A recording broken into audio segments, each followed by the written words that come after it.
शोभा संतोष किचनमध्ये आपणा सर्वांचं स्वागत आहे। आज मी तुम्हाला मूग डाळीच्या कोथिंबीरच्या वड्या करून दाखवणार आहे। त्यासाठी लागणारं साहित्य आता मी तुम्हाला सगळं साहित्य सांगते। हे बघा, याच्यात मी जिरं थोडंसं 1 चमचा जिरं असं कुटून घेतलेलं आहे आणि त्यासाठी लसूण आणि अद्रक हे पण मी यात कुटून घेणार आहे। हिरवी मिरचीचे तुकडे हे पण मी यात कुटून घेणार आहे। म्हणजे आलं, लसूण, हिरवी मिरची आणि जिरं हे आपण याच्यात कुटून घ्यायचं खलबत्त्यामध्ये। ही कोथिंबीर स्वच्छ धुवून बारीक चिरून ठेवलेली आहे। हे अशी मोकळी त्यातलं सगळं पाणी अशी फडक्यावर पसरून ठेवायची धुवून आणि मग नंतर बारीक चिरायची। हे बघा कशी छान मोकळी झाली। आणि ही भिजवून ठेवलेली मूग डाळ 2-3 तास भिजत टाकलेली मूग डाळ ती काढून चाळणीवर नितळत ठेवली थोड्या वेळ आणि नंतर ती वाटून घेतली मिक्सरमध्ये। पाणी न टाकता वाटून घ्यायची। हे बघा अशी छान वाटून घ्यायची। रव्या आपण आपला रवा कसा असतो त्याप्रमाणे वाटून घ्यायची, रव्याप्रमाणे। आणि त्याच्यामध्ये आपण थोडीशी बडीशेप टाकूया, पाव चमचा, थोडीशी 1 चमचा तीळ, हा ओवा 1 चमचा, ओवा छोटा 1 चमचा, हिंग। आणि हे सगळं मिक्स केल्यानंतर आपल्याला त्यात थोडंसं तांदळाचं पीठ आपण टाकूया। बघू आता आपल्याला त्यात किती बसतं त्याप्रमाणे 2 चमचे 3 चमचे त्याप्रमाणे आपण टाकू। आणि मग त्या डब्यामध्ये आपण डब्याला तेल लावून डब्यामध्ये टाकू हे मिश्रण आणि 15 ते 20 मिनिटं वाफवून घेऊ। ते आता मी तुम्हाला सर्व दाखवेन।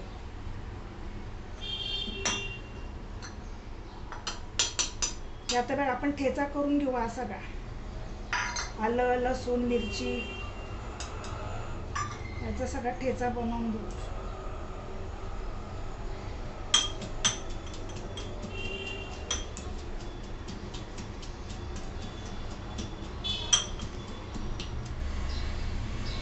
हे बघा, आता ही 1 वाटी मूग डाळ भिजत घातलेली तिथे आपण आता वाटून घेतलेली आहे। आता आपण त्यात हे सगळं मिक्स करूया। अगोदर आपण हा ठेचलेला ठेचा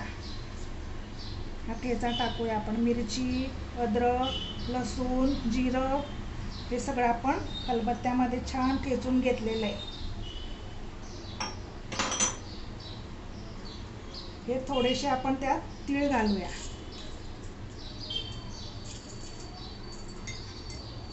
हे थोडी बडीशेप घालूया। बडीशेप छान लागते त्याच्या दाताखाली आल्यावर। अशी छान हातावर छान चुरून आपण अशी छान टाकायची बडीशेप 1 चमचा। ओवा, हा ओवा पण छान हातावर चुरून टाकायचा। छान स्वाद येतो त्यात।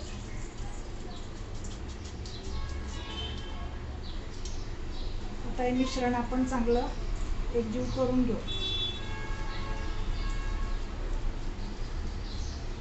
त्यात आपण मीठ टाकू। अंदाजे आपल्या चवीप्रमाणे मीठ टाकायचं। अगोदर आपण 1 चमचा टाकून बघू, थोडंसं बस। आता हे आपण चांगलं मिश्रण एकजीव करून घेऊ। आता आपण त्यात कोथिंबीर टाकू। अगोदर हळद टाकून घेऊ आपण, थोडी हळद घालूया।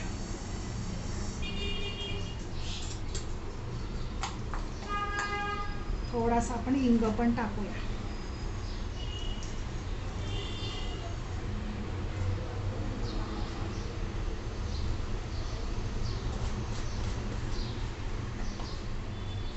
आता हे सगळं आपण मिश्रण चांगलं मिक्स करून घेऊ।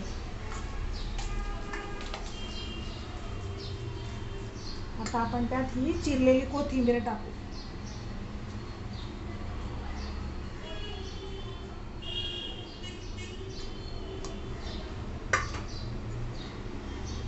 हातानेच मिक्स करू आपण आता।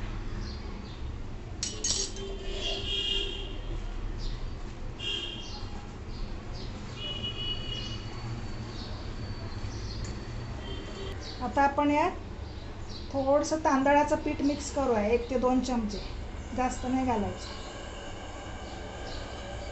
त्याच्याने काय होईल, वड्या छान खुसखुशीत येतील आणि मिळून येईल। हे मिश्रण चांगलं मिळून येणार, त्याच्यामुळे थोडंसं मी तांदळाचं पीठ घातलेलं आहे। आपल्याला लागतं तसं टाकायचं, बघू आपण अगोदर।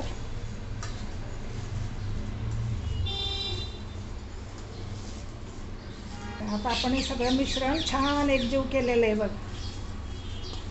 कोणी कोणी वाटल्या चणा डाळीच्या करतात, पण मी वाटल्या मूग डाळीच्या करून दाखवते तुम्हाला. आपण त्यात थोडंसं लिंबू पिळू.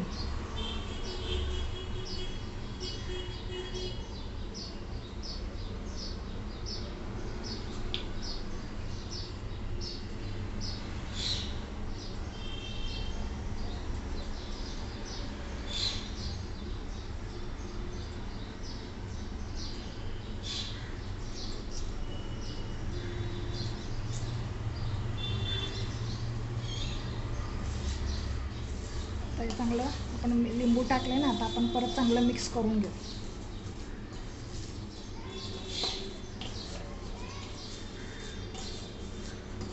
तर आपण आज सर्व टाकलेलं आहे, तीळ, ओवा, बडीशेप. आणि मूग डाळ पचायला खूप छान हलकी असते चणा डाळीपेक्षा. करून बघा. आता आपण हे सर्व मिश्रण आपण डब्याला तेल लावून घेतलेलं आहे. आता आपण याच्यात हे मिश्रण टाकूया.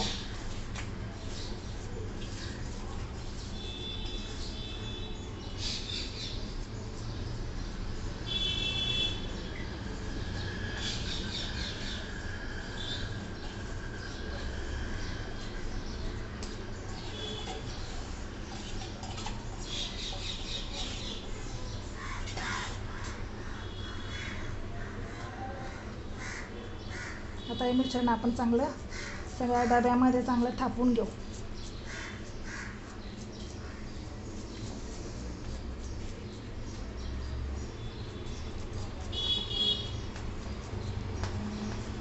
चाळणीवर पण वाफवता येतं, पण मी डब्यात वाफवते, म्हणजे याच्या छान वड्या पण छान पडतील गार झाल्यावर.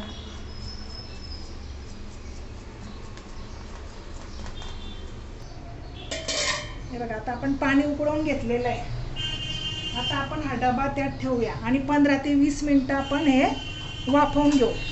काय मूग डाळला काही जास्त वेळ लागत नाही. 15 मिनटं आपण वाफवून घेऊ. झाकण ठेवू. 15 मिनटं वाफवून घेऊ, नंतर तुम्हाला दाखवते मी वड्या.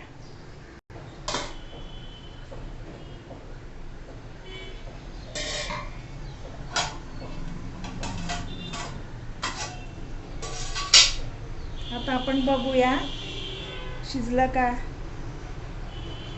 हां, झाल्या आपल्या, छान शिजलेलं आहे. आता आपण हे काढून गार करू आणि मग वड्या पाडू. हे बघा, आता आपल्या कोथिंबीर वडीचं हे आपण वाफवून घेतलेलं आहे बघा, तयार झालं. आता आपण याच्या वड्या पाडू.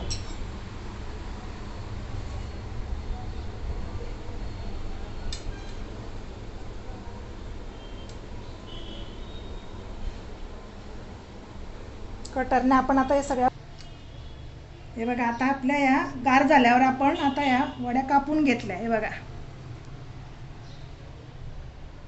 अशा आल्या. आता आपण त्या फ्राय करून घेऊ. कोणी कोणी तळून घेतं, ज्याला तळून आवडतं त्याने तळून घ्यायच्या. आपण फ्राय करून घेऊ. तेल तापलेलं आहे.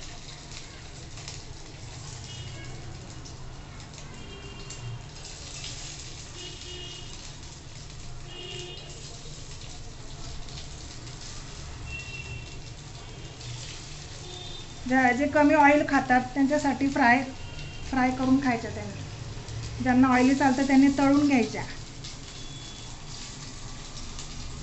पचायला पण छान हलक्या.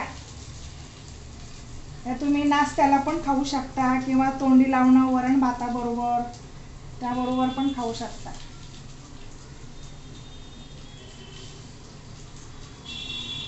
आता आपण या फ्राय करून घेऊ सर्व.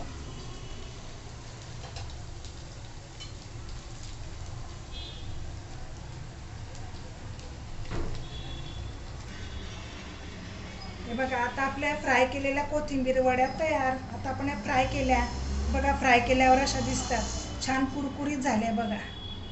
सगळ्या बाजूने आपण भाजून फ्राय करून घ्यायच्या.